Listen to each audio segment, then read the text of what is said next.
हरे कृष्णा। आज मैं इस वीडियो में आपको वैभव लक्ष्मी व्रत की विधि, कथा, आरती, उद्यापन और महत्व, इस व्रत का क्या महत्व है, इसके बारे में बताऊंगी। तो अब जानते हैं कि ये व्रत कैसे करना चाहिए और कब करना चाहिए। वैभव लक्ष्मी का व्रत मुख्यतः शुक्ल पक्ष में आने वाले शुक्रवार से शुरू करना चाहिए। शुक्रवार के दिन ही व्रत को किया जाता है। वैभव लक्ष्मी जी का व्रत कोई भी मनुष्य अपनी इच्छा शक्ति से या कुंवारी लड़की या औरत या आदमी कर सकते हैं। जब गृहस्थी जीवन को जीने वाले पति पत्नी एक साथ मिलकर भी वैभव लक्ष्मी जी का व्रत करते हैं तो माता लक्ष्मी बहुत प्रसन्न होकर व्रत करने वाले दंपतियों से खुश होकर उन्हें सुख, संपदा एवं ऐश्वर्य को प्रदान करती हैं। अब इसके 6 नियम हैं। पहला, किसी भी महीने के शुक्ल पक्ष में आने वाले शुक्रवार से अपनी इच्छा शक्ति के अनुसार मन में संकल्प करके 7, 11, 21, 31, 51 और 101 या विषम संख्या से अपनी इच्छा पूर्ति तक कर सकते हैं। विषम संख्या मतलब ऑड नंबर्स। व्रती को यह व्रत अपने ही निवास स्थान पर ही भक्ति भाव और विश्वास के साथ करना चाहिए। यदि व्रती को कहीं बाहर जाना पड़े तो उस शुक्रवार को व्रत नहीं करना चाहिए। अगले आने वाले शुक्रवार को अपने निवास जगह पर ही, अपने निवास स्थान पर ही संपन्न करना चाहिए। व्रत को अपने मन में किए हुए संकल्प के अनुसार ही व्रतों की संख्या को पूरा करना चाहिए। अंतिम व्रत के दिन, व्रत को शुक्रवार के दिन विधि विधान से माता वैभव लक्ष्मी जी के व्रत का उद्यापन करना चाहिए।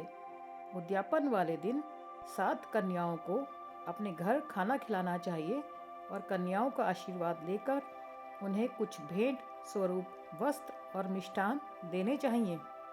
अब है वैभव लक्ष्मी के व्रत की विधि। व्रत करने से पूर्व मन में शुद्ध भावना रखते हुए सभी सामग्री को पहले ही एकत्रित कर लें, जिससे बार बार उठखेड़ नहीं करनी पड़े और पूजा पूरी तरह से हो सके। सबसे पहले व्रत की कथा शुरू करने से पहले एक लकड़ी का पटला पूर्व या उत्तर दिशा की तरफ रखकर लाल रंग का कपड़ा बिछाकर अक्षत या चावल की एक छोटी सी ढेरी बनाकर उस पर जल से भरा एक ताम्र कलश या चांदी का लोटा स्थापित करना चाहिए। कलश पर एक छोटी कटोरी रखकर उस पर 5 धान्य, सिक्का, चांदी या सोने का उस पर रख देना चाहिए। अब पटड़े पर श्री यंत्र और वैभव माता लक्ष्मी की फोटो को स्थापित करना चाहिए। पटड़े पर गाय का शुद्ध घी का एक दीपक जलाना चाहिए। अगरबत्ती भी प्रज्वलित करनी चाहिए। मन में अपने श्रद्धा भाव से माता लक्ष्मी जी का ध्यान करके उनको अपने पूजा स्थल पर बुलाने का निमंत्रण देना चाहिए। फिर मन को एकाग्रचित्त करके माता लक्ष्मी जी की पूजा करनी चाहिए। इस प्रकार व्रत करने से माँ लक्ष्मी बहुत प्रसन्न होती हैं और सभी मनोकामनाएं शीघ्र अतिशीघ्र परिपूर्ण कर देती हैं। व्रत कथा से पहले नैवेद्य बनाना चाहिए। इसमें लक्ष्मी जी का सबसे प्रिय व्यंजन खीर बनानी चाहिए या शीरा, हलवा या बाहर से भी आप कोई मिठाई ला सकते हैं, पर मिठाई सफ़ेद रंग की होनी चाहिए। अब सब तैयारी करके मन ही मन माँ को याद करके उनका आह्वान करना चाहिए और स्तुति करनी चाहिए। उसके बाद ध्यानपूर्वक कथा को सुनना चाहिए। कथा पूर्ण होने पर माँ वैभव लक्ष्मी जी की आरती करनी चाहिए। आरती करने के बाद माँ वैभव लक्ष्मी जी को भोग अर्पण करें। प्रसाद को वितरित करके अपना व्रत खोलना चाहिए। अब इसकी उद्यापन विधि। जिस दिन अंतिम शुक्रवार का व्रत हो उस दिन विधि विधान से उद्यापन करना चाहिए। अन्य शुक्रवारों की तरह ही इस दिन भी पूजन व व्रत करना चाहिए। इस दिन खीर जरूर बनती है। पूजा के बाद नारियल फोड़कर 7 कुंवारी कन्याओं के चरण धोकर कुमकुम का तिलक लगाकर पूजन करना चाहिए और उन्हें सामर्थ्य अनुसार दक्षिणा दें। फिर प्रसाद के रूप में खीर वितरित करें। माँ का मन में ध्यान और नमन करते हुए कहें, हे माँ, यदि मैंने शुद्ध एवं निर्मल हृदय से आपकी स्तुति करते हुए वैभव लक्ष्मी व्रत विधि विधान अनुसार पूर्ण किया हो तो मेरी मनोकामनाएं अवश्य पूरी करें। यह व्रत संतानहीनों को संतान देने वाला, दुखियों को दुख हरने वाला, अखंड सौभाग्य देने वाला, कुमारी कन्याओं को मनचाहा वर देने वाला। माँ वैभव लक्ष्मी आपकी महिमा अपरंपार है। इन व्रत को करने से ये सभी मनोकामनाएं पूर्ण होती हैं। इस व्रत का क्या महत्व है? इस व्रत को करने से मनुष्य जीवन में आने वाली सभी तरह की कठिनाइयों से मुक्ति मिलती है, मन की समस्त कामनाओं की पूर्ति होती है। अब सुनते हैं वैभव लक्ष्मी की व्रत कथा। हाथ जोड़कर ध्यानपूर्वक अब माता की कथा सुने। बहुत समय पहले एक महानगर था। उस नगर का नाम कुशीनगर था। कुशीनगर में लाखों की संख्या में लोगों की जनसंख्या निवास करती थी। जिस तरह दूसरे नगरों की जीवनचर्या होती है, वैसा ही कुशीनगर में भी था।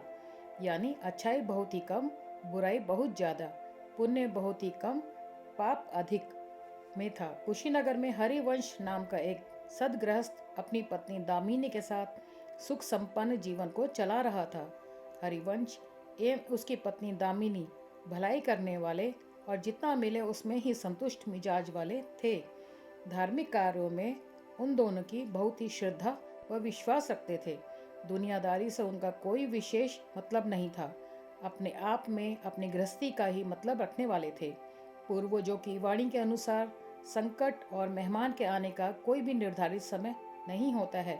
कुछ समय के बाद दामिनी के साथ ऐसा ही कुछ हुआ। जब उसका पति हरिवंश बुरे लोगों के साथ रहने लगा और बुरी संगति में फंसता जा रहा था, उसके पति का मन अपनी गृहस्थी जीवन में भटक गया था। उसका पति बुरे लोगों के साथ रहते हुए शराब पीने लगा। वह रात को शराब पीकर बहुत देरी से घर आने लगा। उसको गाली गलौज करने लगा और उसके साथ मारपीट भी करने लगा। इस तरह उसके पति का हमेशा नियम बन गया। वह वैश्यागमन करने लगा, जुए, सट्टे और रेस आदि बुरे कर्म भी करने लगा, जिससे वह बुरी तरह अपने जीवन को भ्रष्ट करने लगा।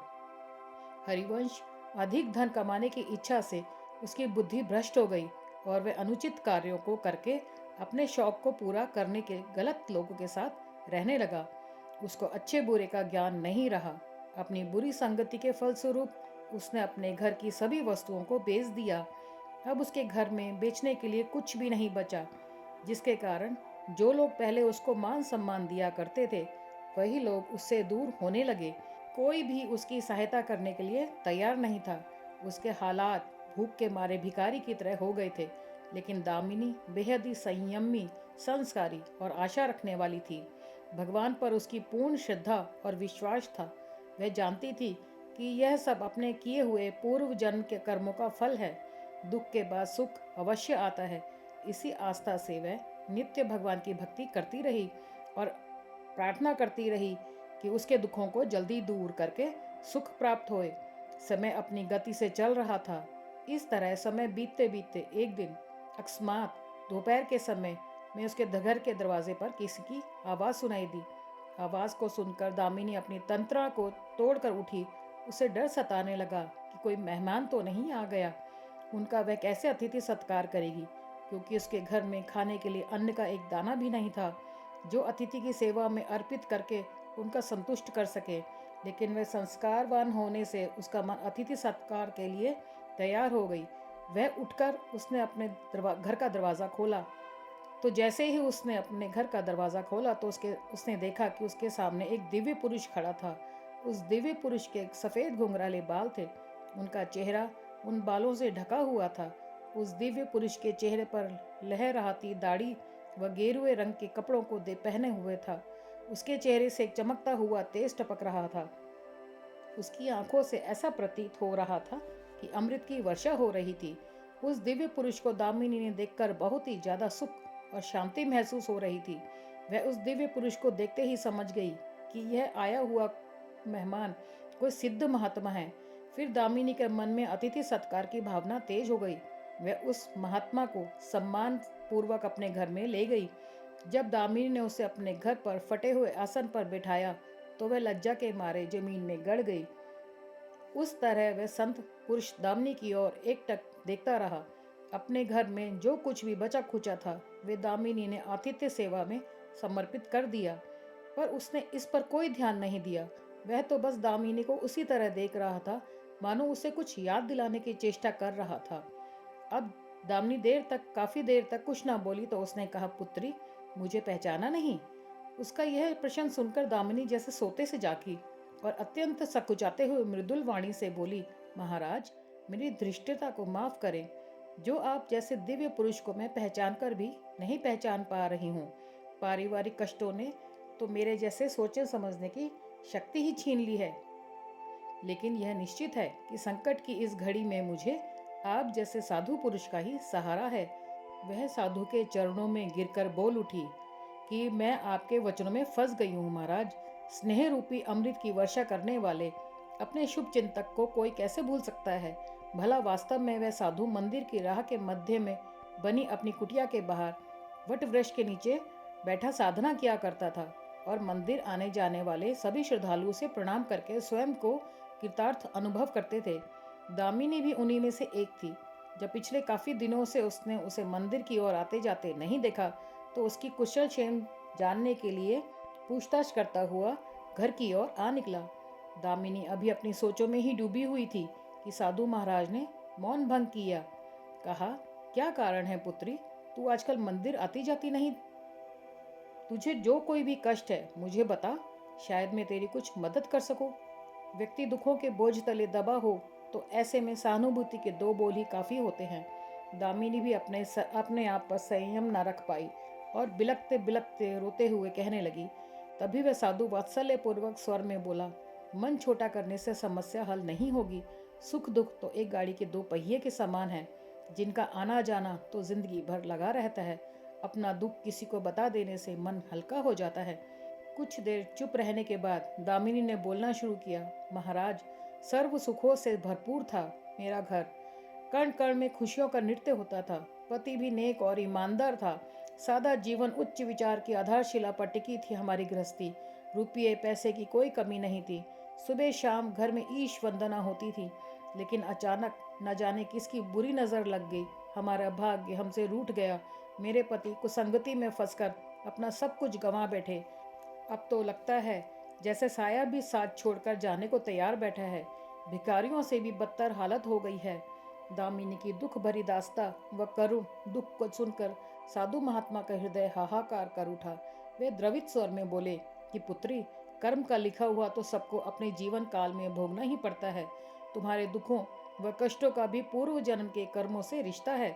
लेकिन तुम किसी भी तरह की चिंता मत करो, सब कुछ पहले की तरह हो जाएगा। दुख को भोगने पर सुख की प्राप्ति होती है और समय एक जैसा नहीं चलता। दुख को भोगने पर ही सुख की सच्ची अनुभूति हो नहीं सकती। तुम माँ लक्ष्मी के प्रति पूरी श्रद्धा भाव और विश्वास लगातार बनाए रखो। माँ लक्ष्मी सबका उद्धार करने वाली और प्यार झलकाती हुई सागर हैं। अपने प्रिय भक्तों पर हमेशा अनुकंपा करने वाली होती हैं। तुम तो अपने आस्था व श्रद्धा भाव के साथ माँ वैभव लक्ष्मी का व्रत करना शुरू करो।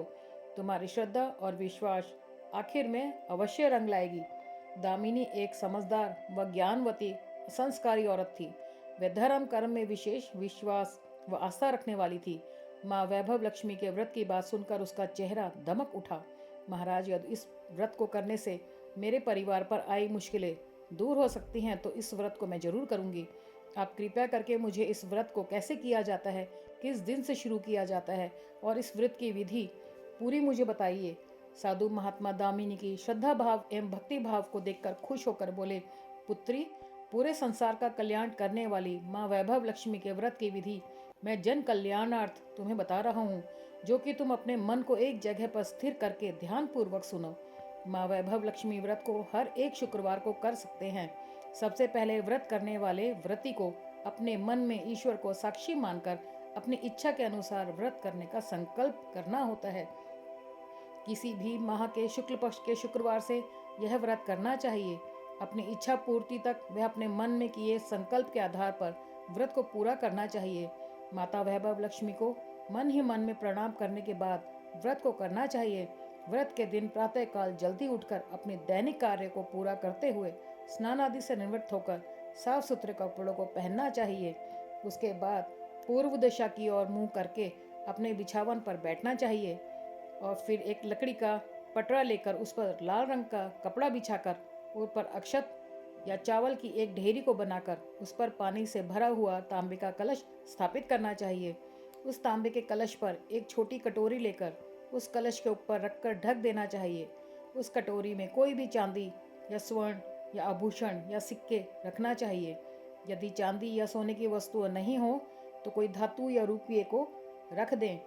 माँ वैभव लक्ष्मी की कोई भी एक स्वरूप वाली तस्वीर उस पटरे के ऊपर रख दें। गाय के शुद्ध घी का दीपक और अगरबत्ती या धूप बत्ती को प्रज्वलित करते हुए मन ही मन अपने पूर्ण श्रद्धा भाव व विश्वास रखते हुए माँ वैभव लक्ष्मी का मन में जाप करते रहना चाहिए। श्री यंत्र माँ लक्ष्मी जी को बहुत प्यारा यंत्र माना जाता है। उसे भी स्थापित करके नमन करते हुए सभी वस्तुओं पर जल को छिड़क कर उसके बाद सभी जगहों पर हल्दी कुमकुम का तिलक करके फिर सभी जगह पर चावल व फूल को अर्पण करके कलश देव की भी पूजा करनी चाहिए। नैवेद्य के रूप में कोई भी 5 तरह के ऋतुफल कोई भी मिठाई को प्रसाद के रूप में ले सकते हैं। यदि कोई मिठाई या फल घर में न उपलब्ध हो तो आप गुड़ या शक्कर को भी प्रसाद के रूप में ले सकते हैं। उसके बाद अपने विश्वास व भक्ति भाव से माँ लक्ष्मी जी की पूजा करनी चाहिए। उसके बाद 14 बार जय वैभव लक्ष्मी की जय हो, जय माँ वैभव लक्ष्मी जी की जय हो प्रेम भाव से बोलना चाहिए। मन में अपनी मुराद को माता के सामने रखना चाहिए और माता से सच्चे मन से प्रार्थना करनी चाहिए। उसके बाद प्रसाद को सबको वितरित करके खुद ग्रहण करना चाहिए। दिन में केवल एक बार ही सात्विक भोजन करके अपने व्रत को पूर्ण करना चाहिए। पूजा में रखे हुए धन और लाल कपड़े को लपेटकर सुरक्षित स्थान पर रख देना चाहिए। ये सभी वस्तुएं आगे आने वाले शुक्रवारों की पूजा में काम आएंगी।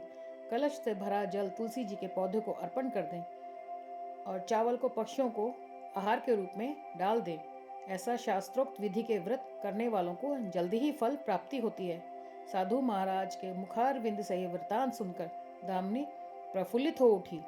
उससे अपने भीतर एक अनोखे तथा असीमित आत्मबल का संचार होता महसूस हुआ। उसने भी महा वैभव लक्ष्मी के 21 व्रत आने वाले शुक्रवार से शुरू करने का संकल्प लेकर साधु महाराज को आदर सहित विदा किया और मन ही मन में माँ वैभव लक्ष्मी का स्तुति गान करने लगी। 2 दिन बाद ही शुक्रवार आ गया। उसने पहली रात दुखों की मारी दामिनी ठीक से सो भी नहीं सकी। माँ वैभव लक्ष्मी के व्रत करने से उसकी समस्याओं का अंत हो जाएगा, यह सोचकर वह मुंह अंधेरे ही उठ बैठी और स्नान आदि कर स्वच्छ वस्त्र पहनकर आसन पर पूर्व दिशा की ओर मुंह करके दामिनी ने अपने सम्मुख रखी चौकी पर चावल की छोटी सी ढेरी बनाकर उस पर तांबे का कलश रखा। लेकिन जब स्वर्ण आभूषण रखने की बात आई तो वह धर्म संकट में पड़ गई। सारे धन तो पति के दुर्व्यसनों के भेंट चढ़ चुके थे।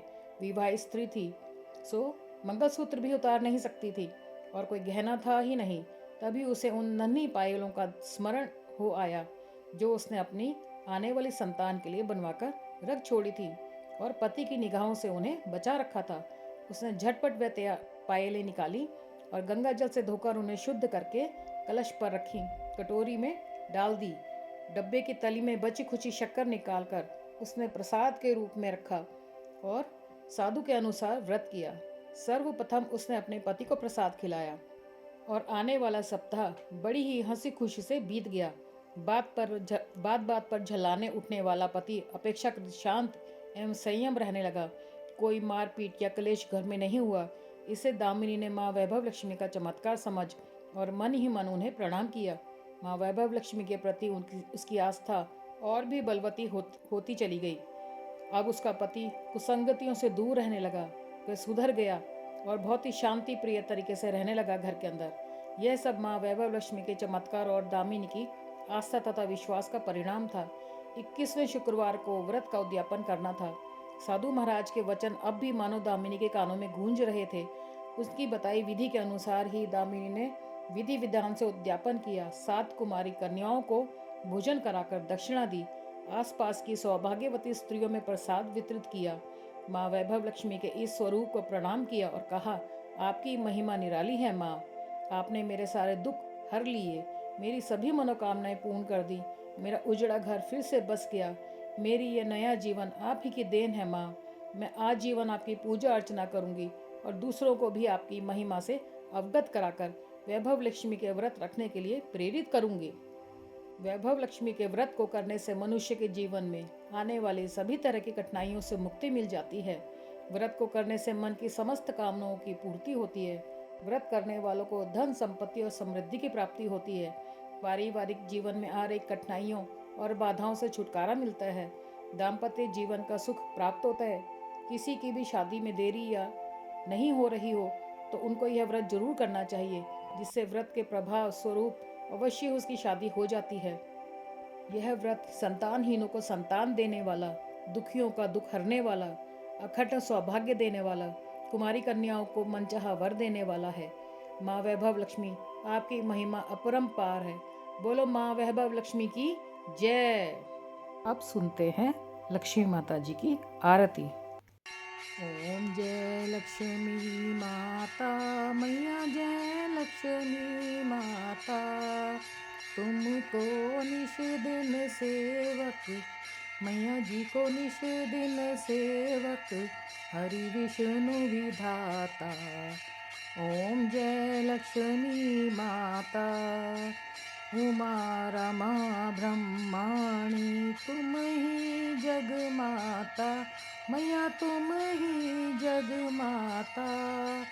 सूर्य चंद्रमा ध्यावत, सूर्य चंद्रमा ध्यावत, नारद ऋषि गाता।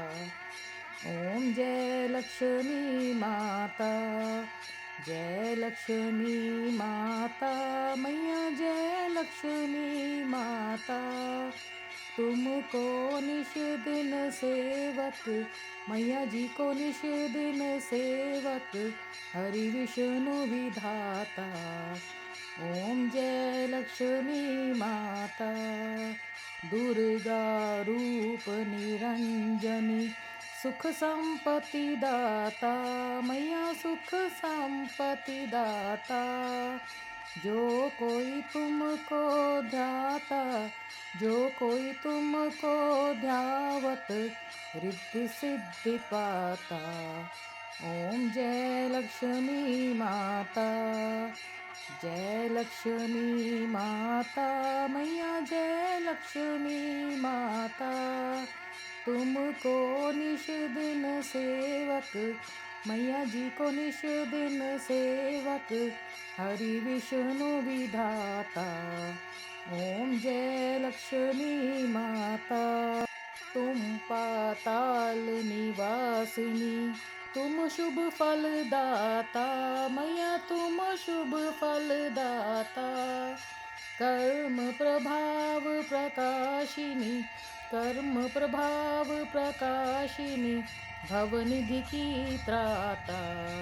ओम जय लक्ष्मी माता, जिस घर में तुम रहती, सब सद्गुण आता, मैया सब सद्गुण आता। सब संभव हो जाता, सब संभव हो जाता, मन नहीं घबराता। ओम जय लक्ष्मी माता, तुम बिन यज्ञ न होते, वस्त्र न कोई पाता, मैया वस्त्र न कोई पाता। खान पान का वैभव, खान पान का वैभव, सब तुमसे आता। ओम जय लक्ष्मी माता, शुभ गुण मंदिर सुंदर, क्षीरोदधि जाता, मैया क्षीरोदधि जाता। रत्न चतुर्दश तुम बिन, रत्न चतुर्दश तुम बिन, कोई नहीं पाता। ओम जय लक्ष्मी माता, महालक्ष्मी जी की आरती जो कोई जन गाता, मैया जो कोई जन गाता, उर आनंद समाता, उर आनंद समाता, पाप उतर जाता। ओम जय लक्ष्मी माता, जय लक्ष्मी माता मैया जय लक्ष्मी माता, तुमको निश दिन सेवक, मैया जी को निश दिन सेवक, हरि विष्णु विधाता। ओम जय लक्ष्मी माता। बोलो महालक्ष्मी की जय। विष्णु प्रिय नमस्तुभ्यां नमस्तुभ्यां जगदते आर्तन्ति नमस्तुभ्यां समृद्धं कुरु मे सदा। नमो नमस्ते महामाये श्रीपीठे सुपूजिते, शंख चक्र गदा हस्ते, महालक्ष्मी नमस्तुते। बोलो महालक्ष्मी की जय। अगर आपको मेरा ये वीडियो पसंद आया हो तो कृपया करके लाइक कीजिए, शेयर कीजिए, सब्सक्राइब कीजिए। मैं इसी तरीके से और कथाएं लाती रहूँगी और नई नई जानकारियाँ आपको देती रहूँगी। तो प्लीज़ सब्सक्राइब कीजिए व्रत कथा गृहस्थ को। हरे कृष्ण।